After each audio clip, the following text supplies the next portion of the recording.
தனுசு ராசியில இருக்கிறவங்க கொஞ்சம் ஃப்ரெண்ட்லியா நம்ம போயிட்டோம் அப்படின்னா பிரச்சனை கிடையாது. முடிஞ்சதுன்னா அதை மாத்திக்க ட்ரை பண்ணுங்க. ஏன்னா நம்மளோட மைண்ட் செட்டப் வந்து ஒரு நிலையா இருக்காது இந்த காலகட்டத்துல. ஏன்னா அஷ்டமத்துல குரு வர அப்படிங்கும் போத இந்த மாதிரி அமைப்புகள் மாத்திரம் நம்ம கொஞ்சம் பெரிய தடுமாற்றத்தை கொடுக்கும். ஆனா என்ன ஒரே விஷயம் நம்ம பார்த்தோம் அப்படின்னா, கொஞ்சம் நம்ம என்ன கொஞ்சம் வந்து சொல்றது நம்ம அப்பா தானே, சொல்றது நம்ம அம்மா தானே, அவங்களும் வந்து நம்ம பொண்ணு நம்ம பசங்க தானே அப்படின்னு நினைச்சு அவங்க அந்த விட்டு போகக்கூடிய தன்மையை வளர்த்துட்டாங்க அப்படின்னா, இந்த குரு பயிற்சிங்கிறது உங்களுக்கு வந்து பெரிய அளவுல எந்த ஒரு பாதிப்பும் கொடுக்காது.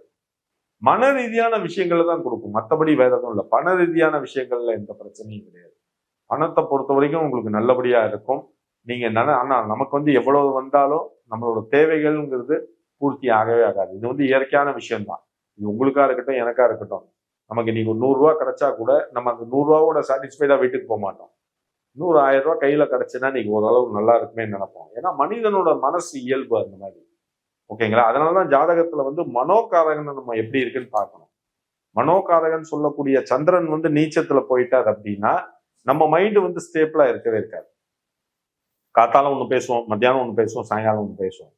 அதே சில பேர்லாம் பாத்தீங்கன்னா அவன் மனசை மாற்றவே முடியாதுடா, நம்ம என்ன கரடியா கத்தினாலும் அவன் மைண்ட்ல என்ன ஓடுதாதான் ஓடுன்னு சொல்லுவாங்க. அவங்க ஜாதகத்துல பார்த்தோம் அப்படின்னா சந்திரனோட ஆதிக்கம் ஜாஸ்தியா இருக்கும். இதுதான் சொல்றதுதான் மனோகாரகன் சந்திரனோட நிலை எப்படிங்கிறத தெரிஞ்சு பண்ணிக்கணும். ஓகேங்களா? இப்ப தனுசு ராசி நேயர்களை பொறுத்த வரைக்கும் 2 விஷயம் தான். ஒண்ணு விட்டு கொடுத்து போகக்கூடிய தன்மையை வளர்த்துக்கணும். 2வது வந்து வீண் விவாதங்களை தவிர்க்கணும். அதை மாத்திரம் இந்த குரு பயிற்சி காலகட்டத்துல பார்த்துங்க. மற்றபடி உங்களுக்கு பணவரவு நல்லபடியா இருக்கும், ஆடை ஆபரண சேர்க்கை நல்லபடியா இருக்கும். 2வது வந்து வாகனம் வாங்கக்கூடிய யோகம், வீடு வாங்கக்கூடிய யோகம், நிலம் வாங்கக்கூடிய யோகம், இடம் வாங்கக்கூடிய யோகம் எல்லாமே உங்களுக்கு தாராளமும் உண்டு.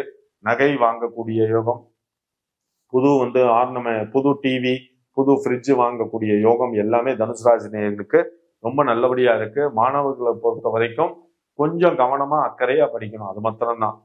அக்கறை இல்லாம படிச்சீங்க அப்படின்னா அந்த ரிசல்ட்டுங்கிறது சரியா வராது. அதை மாத்திரம் கொஞ்சம் கவனமா பார்த்துங்கோ.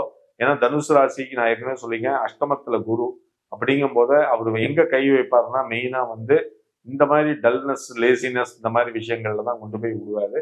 அதை மாத்திரம் நம்ம வந்து கொஞ்சம் கவனமா பார்த்துக்கணும். வேற எதுவுமே கிடையாது.